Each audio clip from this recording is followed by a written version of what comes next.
And once again, we return.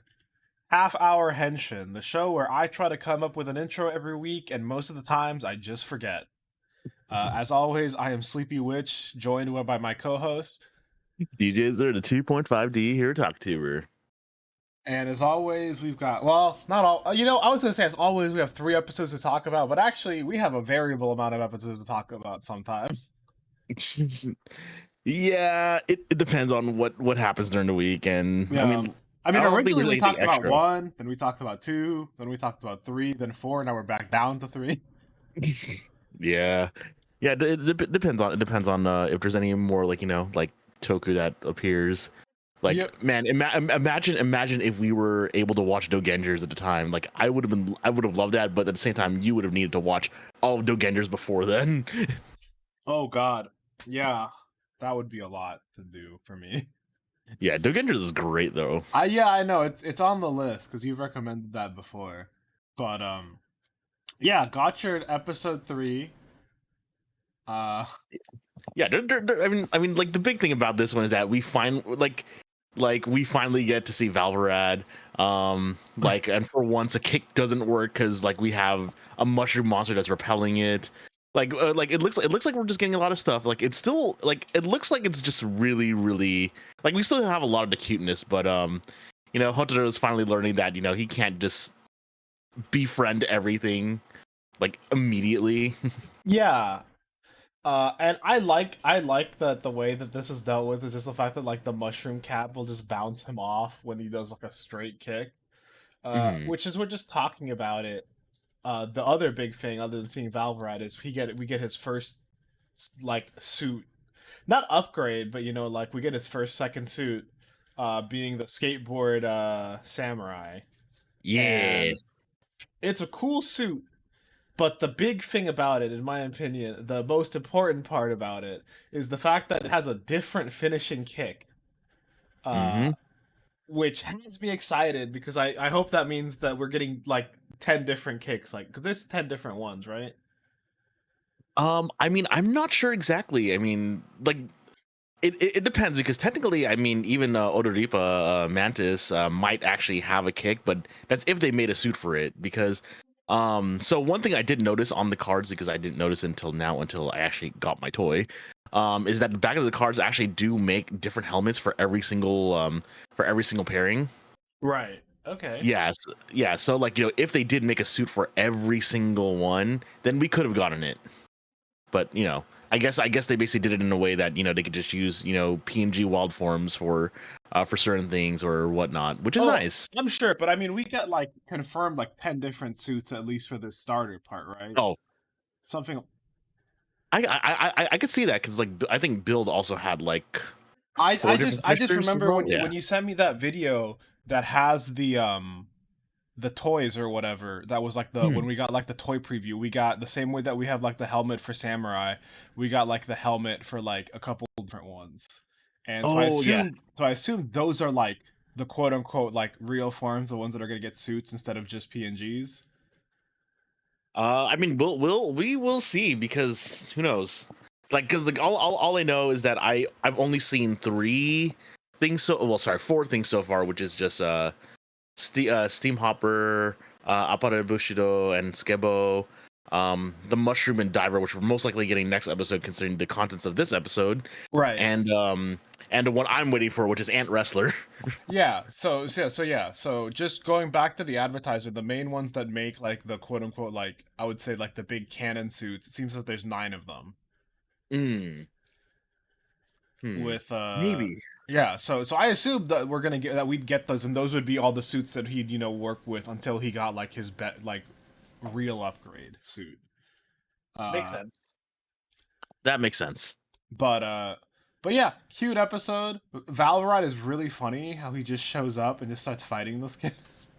Yeah, I also did not realize, and I should have known this from the toy, but the fact that his spanner is a shotgun.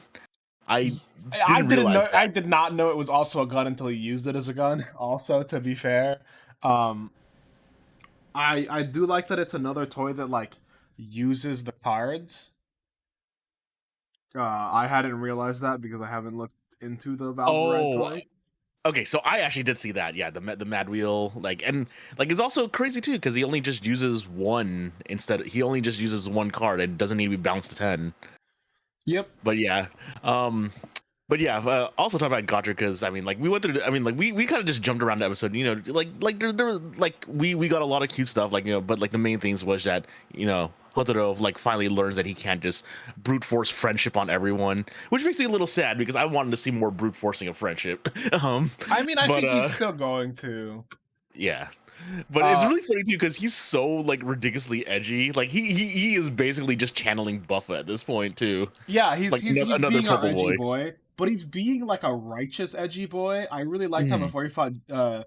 He's like, I'm gonna erase everything without virtue, but then also he's like, well, as he picks up the sword to beat up Hotaru, well, this goes against my own virtue, but sometimes you got to do what you got to do. Yeah.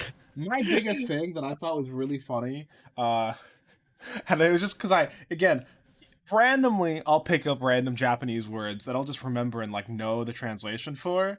And Mm. so at the beginning, when Hotaru was trying to go out with Rin, like, oh hey, we're not going together.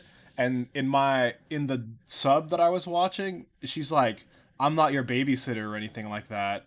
Or your caretaker, I think is what she Mm. specifically said. But she specifically used the word Aibo, Oh yeah, yeah, yeah, which yeah. is Partner. the yeah, which is partner, pal, accomplice, buddy. I literally know about this one just because of Buddy Fight, because obviously that Buddy Fight used Aibo like all the time. So I Oh, just you were know. thinking Buddy Fight. I'm thinking Yu-Gi-Oh. Also used most of my Yu-Gi-Oh watching was in English as a kid, to be fair. Okay, fair enough. Yeah. But yeah, I was thinking Buddy Fight. I was thinking, oh Aibo. She's like, I'm not your partner, and I'm like, not yet. You're not. We're gonna get you in a Kamen Rider suit by the end of this series. Mhm.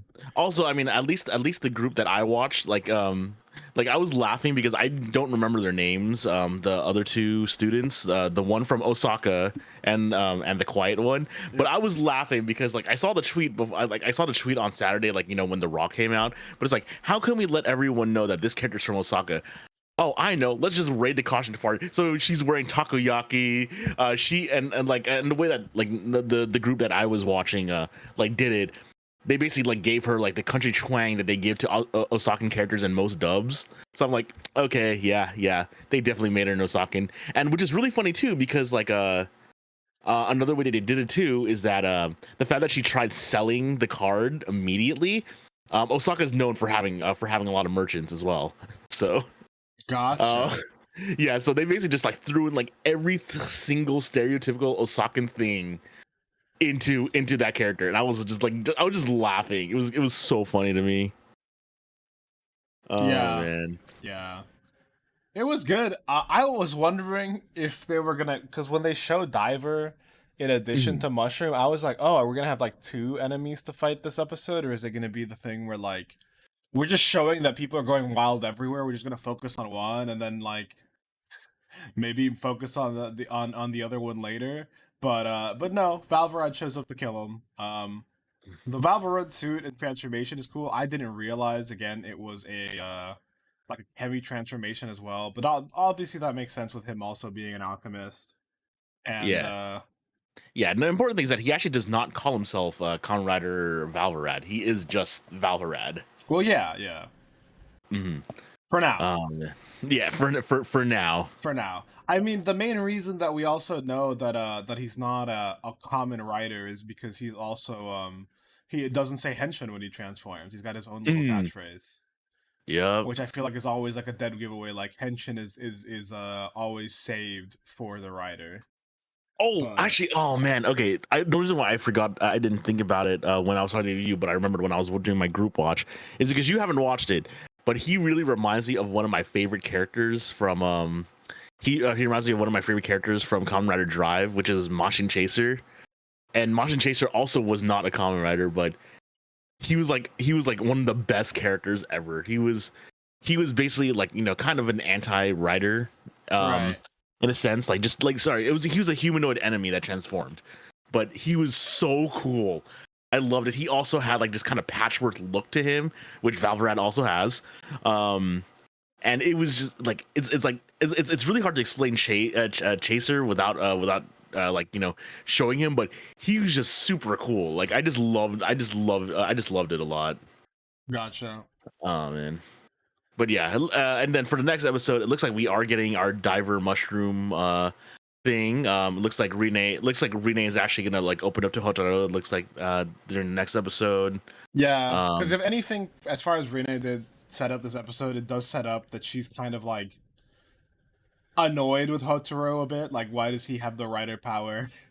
mhm. Why do I feel also personally probably why do I feel so useless kind of because she was the one who was targeted by the diver guy and she couldn't do anything either. Yeah. So again, here's the thing. I hope they're doing this to set her up to, get her own stuff. Because there's gonna be nothing more disappointing that they're doing this setup of her being like kind of resentful, and the answer is she just gets over it. Yeah, I that would I suck. that would suck. I will also say that like I like Iron Eyes for his little transformation catchphrase. Man, there Mhm. is nothing I feel like that is gonna fit better for like the secondary transformations than Mist Match for build, just because a pun within the pun of the best match everything. Yes, that was so good. But it's really cool. The Oh man. transformation sequence for Valorant is also just really sick. God, yeah, Uh, it's a cool suit. okay, I paused at the end of I paused at the end of the preview, and it's like I just remember that like they actually use they use kind of like as enders as bookends for the title, the hands of the school. Right, yeah. Someone was joking around about like saying, oh, it's really funny, Valrad is acting all hard wearing a cool jacket, and yet he has the school logo on the back of it. So it's like, That's what I was talking to you about last week too, where it's yeah. like bro shows up, he basically showed up in his like varsity jacket. Oh, actually, no, it was you that said it. Okay, I got it confused. Like, I have too many groups that I'm like talking about this with, man. Yeah, Twitter, the watch party, you. Oh my god, just so Yeah. many things.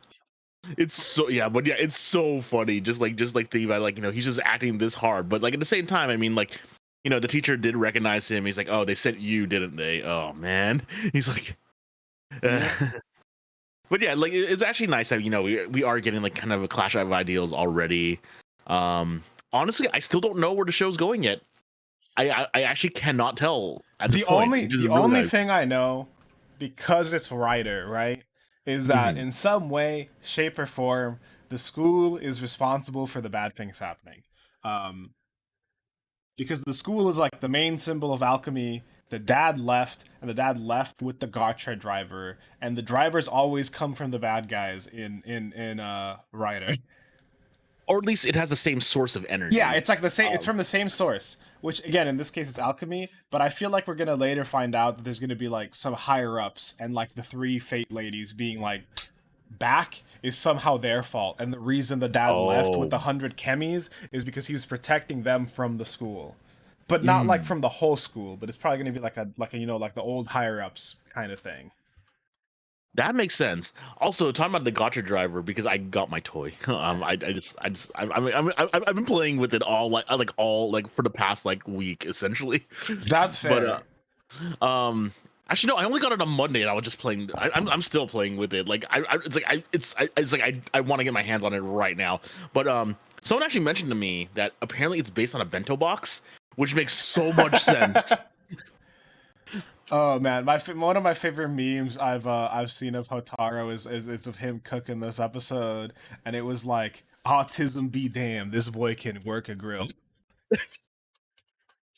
And honestly, it was really funny. Oh my god.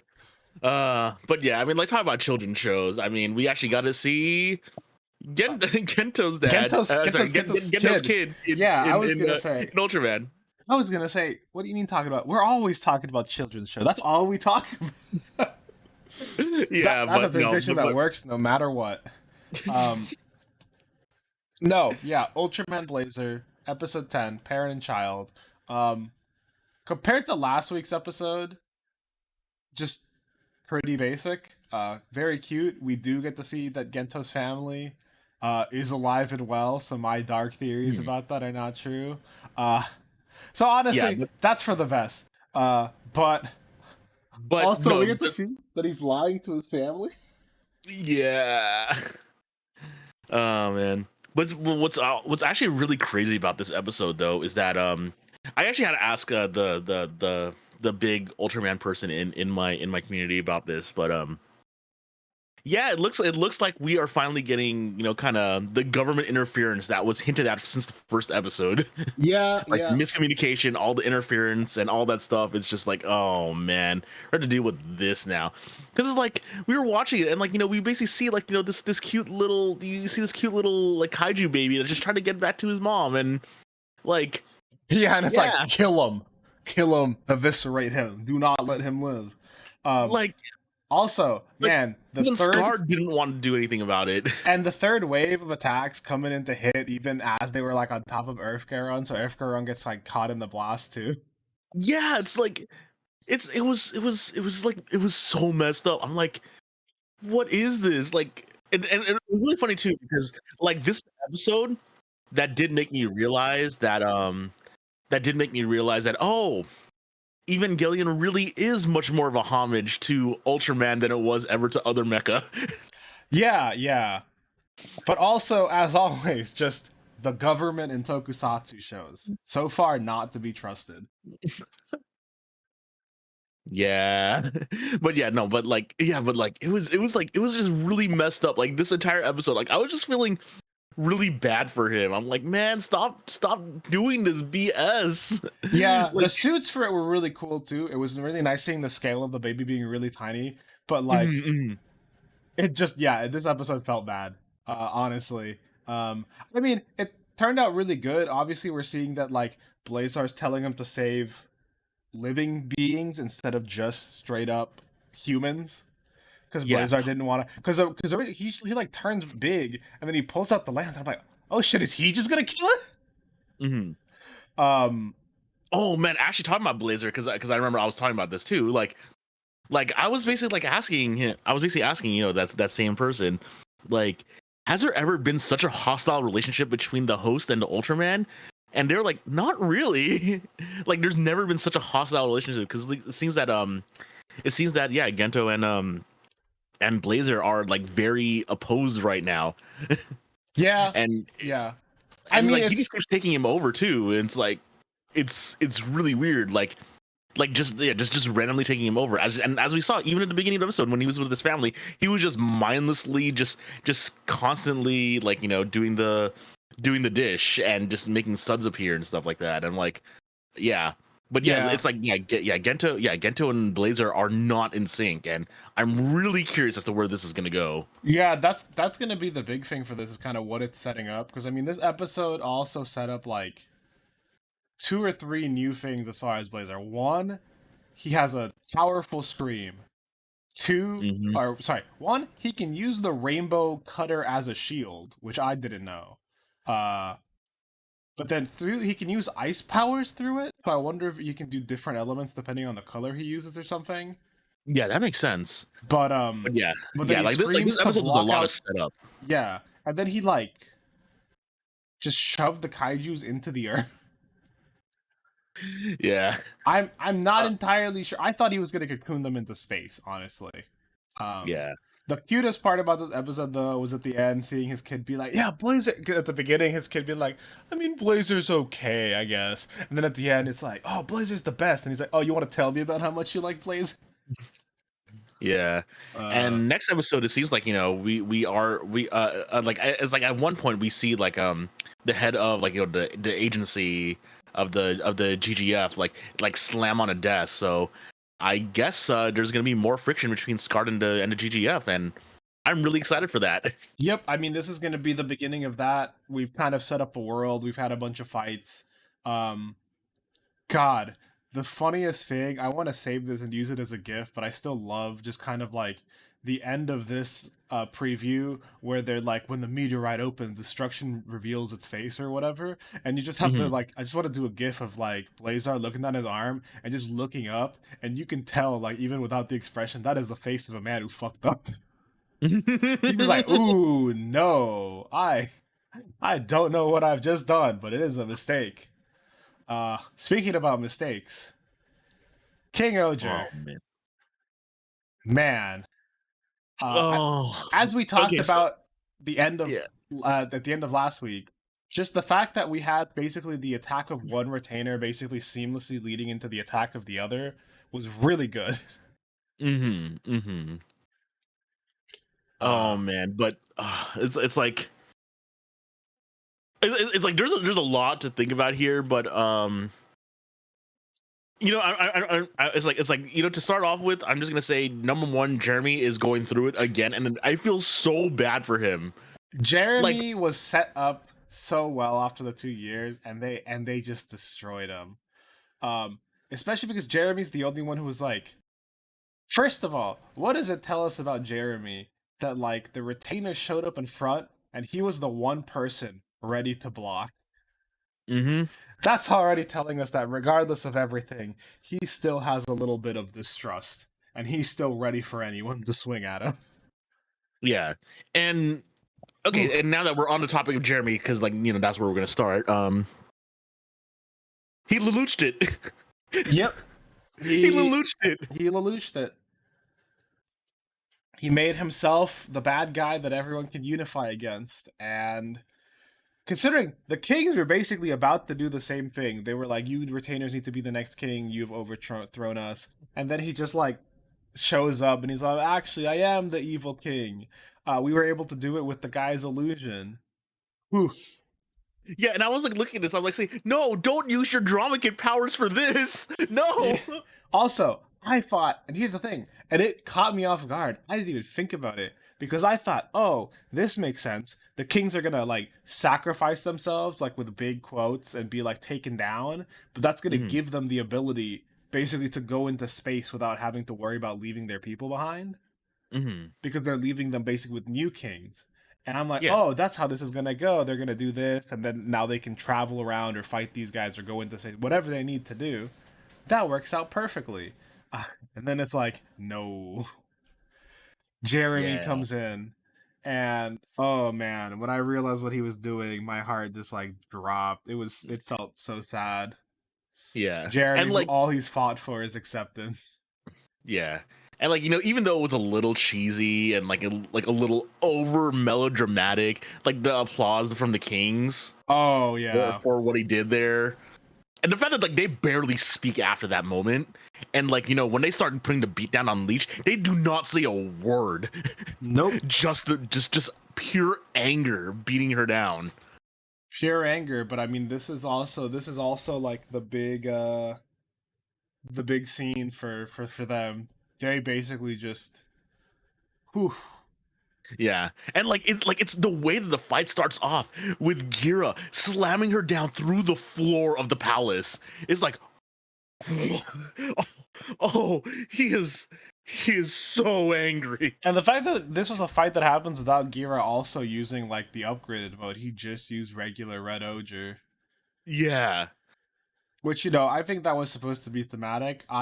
What I'm wondering is, does this mean that like Jeremy's actually gonna take like more of a backseat in the story now? Like he's just not gonna be around because he's quote unquote in hiding. Um, but God, that last scene where everyone is sleeping and he's like, "Do you regret it?" And he's like, "I gave them a moment to rest. What could be more important than that? I've waited yeah, 2,000 years. I can't afford to be impatient now." Especially because the setup was like, "You've worked so hard for this," and it's like, "I have, but if the world's destroyed, I've worked for nothing anyway." yeah, exactly. It's oh my god. I'm like, oh, Jerry. And then they showed you that road at the beginning of the episode, and I'm like, was there a point to us seeing that road? But then you get to see that it's Jeremy walking off with his guy, and it's like, no. Yeah, just like, Jeremy oh my Jeremy did god. like here's the thing. I think we talked about this, I originally thought Yanma was gonna be my favorite. And then Kakugurai Dabowski stole the show from me. And now Jeremy basically stole the show from him again. He's just been so dramatic about everything. And then this Yeah, set like up to like a dramatic sacrifice. yeah, like Whew. I'm really wondering what role he's gonna take. I mean, if anything, he's probably gonna be the protector of Terra while the others are going to like, you know, at least still go to space most likely. Probably Like there's that. There could also be because he's the one who has like the most different, there could be he could get like a suit upgrade to quote unquote be a different guy, you know, to the people. So toy wise, from what I do know, is that the black tarantula that Death and Rock was taking care of is gonna have its own night form. So So that's something to maybe, look out for. Yeah. yeah. So maybe we're gonna get a like a black and white suit for Jeremy or something else. Uh, Yeah, we'll see. But man, just like the way everything happened here, like yeah. oh my god, like this episode was just like I mean it's like I want to say painful as in like painful to watch as in like bad vibes, but it's more like it was so emotionally charged and just like it's like why would you do this to me? Yep. Like I want to smile like there wasn't really anything like they didn't really like do anything lighthearted this episode. Actually, that's a good way to put it. They didn't really make this episode lighthearted at all.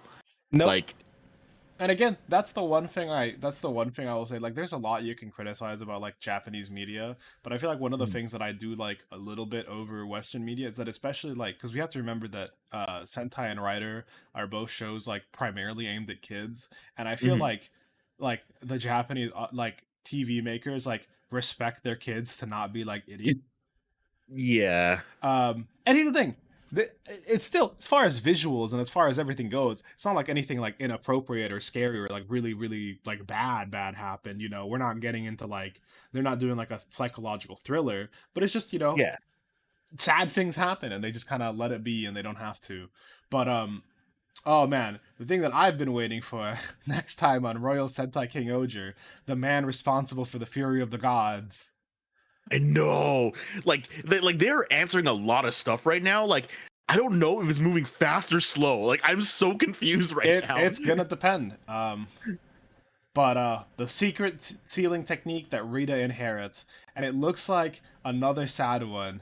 The secret to Rita's eye, but also like, oh man, the thing about this preview that has me like super sad is the thing at the end with Rita's like hair turning gray, but with Himeno holding them up and like crying as they do, and Yes. I'm Oh just man. like, Rita, Rita Death Arc, Rita Death Flags question. Oh man. Like I'm honestly not sure. Like I don't know what to expect anymore. Like Yeah, I yeah. mean, yeah, it's like Gotcha. I don't know what to expect because it just started. King Oger, I don't know what to expect because like this is a new arc. We were like so yeah, also a new arc. So I'm not sure what to expect.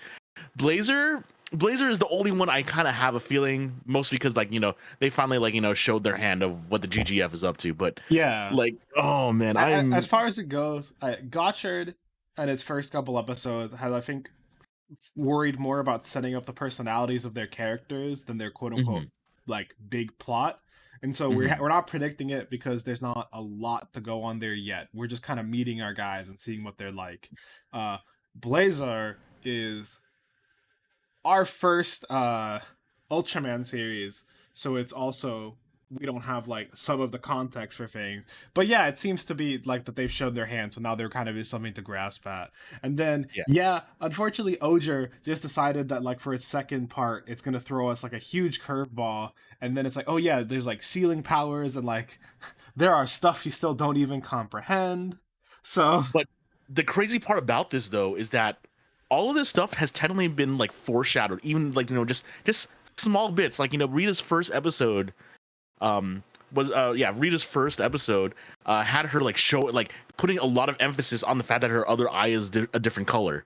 So like now we're finally getting an answer to that. yep. Like just And like there was stuff. every 3 episodes or so like they bring up the fury of the gods, and then once like all the big stuff happening with Death and Rock, they kind of had to quiet down about it. But even then we still got more information about it because we saw all the locusts or like all the little like that's how we learned about how they've been eating shoe gods. Yep. It was the But fear of the also, gods. like the big thing also is the fact that we were back when those first episodes came out. We were like, oh, was Racco somehow responsible for the Fury of the Gods? Because we saw the white glove, but obviously it could have been Mr. Galactic himself because Hmm. he could transform, and he was already transformed into someone in Racco's cabinet anyway.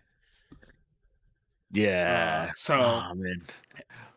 we're getting Oh, the setup. We're getting we've had the setup. We're starting to get the payoff. Yeah, like they're answering questions. Also, like another question that's still answering is like, even though we saw the coffin, is Rackles actually dead? Because from what I know, they didn't give him his flowers. And number two, he showed up in a bunch of their TikToks already, like Oh my recently. god, He's in a bunch of their TikToks. Rackles coming back would be really good. It would also, I feel like, if he came back, first, obviously, it mirrors the like Gira, like surviving. It also, Mhm. since we now have the context that like most of what Rackles did, he was doing because he knew about the galactic sense. It Yeah. really does give him like a path to a redemption, and his whole Mhm. like the futility of people wasn't him being scared of Bugnarok, it was him being scared of the Lord above, basically. Yeah, it was him being Lord Genome. Yeah, but yeah, also this episode wasn't Gurren Lagann, it was Code Geass. yeah. But it looks like, depending on Rackle's, imminent comeback, we'll get back to Gurren Lagann soon. Yeah. Yes, especially if they combine forces, and maybe we'll get a bigger robot. Maybe a robot to be bigger than his room in the universe. Yeah, maybe that's gonna be a whole thing. I'm wondering how they're gonna do. Unfortunately, the only thing about that is I think that is gonna be a big CG mech instead of a suit. But Yeah, I mean, at the same time, I mean, like, okay. So it maybe is a big CG mech, but I think the mech before it will still be a big one because, like, okay, yeah, this is me just basically just recapping Gurren Lagann because, like, Art Gurren like wasn't really used that much, and Super Galaxy was used for a couple episodes, but Tengen Toppa was only used in the final episode. right. So We'll see. And yeah, we'll again, see. as I've said, I don't mind the CG mechs if they're using them for fights that we really couldn't realistically get, like Yeah. using the effects. Like when we got the Tarantula Knight fight and he's like zipping around everywhere. But I mean, if anything though, like the final one could just be like a recolor of some sort, or like just throw all the toys on him. Yep. And Yeah. and also there's the fact that they could just CG him bigger. But with that, our time is basically up though. Well, our time was up like 2 minutes ago, but Oh. same difference. We're getting there. uh, yeah, we're getting more concise, but we just want a small tangent there, but yeah. Yep. And with that, we will see you guys next week to continue this journey of Tokusatsu. Later. Later. This program is brought to you by. Our unending love of Tokusatsu, If you enjoyed the show, please be sure to like and subscribe. and hit the bell for notifications. And if you would like to support us further, consider becoming a patron at our Patreon, Half Hour Henshin. You can get some exclusive benefits, such as your name in the credits and joining our sticker club. Or, if you want to help with a one-time donation, You can also find us at Ko-fi at Half Hour Henshin. You can email us with any questions or theories at halfhourhenshin@gmail.com or on Twitter at halfhourhenshin.